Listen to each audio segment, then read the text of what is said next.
Na tukisalia mahakamani, Mahakama Kuu imekataa ombi la kuyashurutisha mashirika ya usalama ya serikali kumwasilisha mahakamani mchambuzi wa masuala ya usalama Mwenda Mbijiwe. Akitoa hukumu hiyo leo, Jaji Martin Muya alisema kuwa hakuna ushahidi wa kutosha kuthibitisha madai kuwa Mbijiwe anazuiliwa kinyume cha sheria na maafisa wa polisi ama shirika lolote la serikali tangu kutoweka kwake mwezi Juni mwaka 2021 alipokuwa akielekea mjini Meru. The writ of habeas corpus is a writ of right granted ex debito justitiae, but it is not a writ of cause, and it may be refused.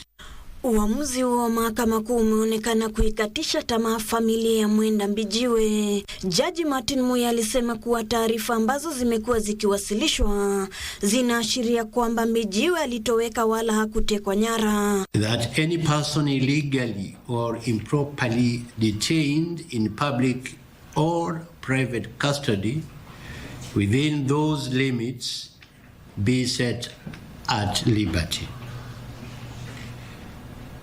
From the above definitions, it comes out clearly that there are two limbs in regard to orders for habeas corpus.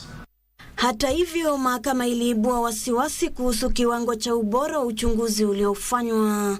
Mamake Mbijiwe aliyewasilisha ombi mahakamani la kutaka ajue aliko mwanawe alijawa na masikitiko baada ya uamuzi huo kutolewa. Mbijiwe aliyekuwa mwanajeshi na baadaye mchambuzi maarufu wa masuala ya usalama alitoweka mwezi Juni mwaka 2021 akiwa safarini kuelekea nyumbani kwao katika kaunti ya Meru.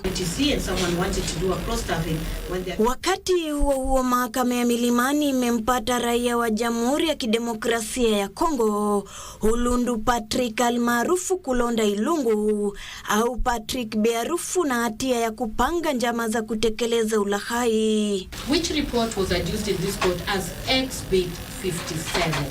Now once this was adduced to court and there was nothing as titanium which the complainant wanted, that is where everything dropped. Hakimu mkuu Dolphina Alego alisema kuwa upande wa mashtaka kupitia mashahidi 39 ulithibitisha bila shaka kwamba Kulonda alimlaghai raia mmoja wa China shilingi milioni 156 kupitia sakata bandia ya uzaji madini ya tantalite. Now, having said that, this court finds that the prosecution have proved their case on count number 2 and find that the accused person is guilty on count number 2 and hearing convicts him accordingly.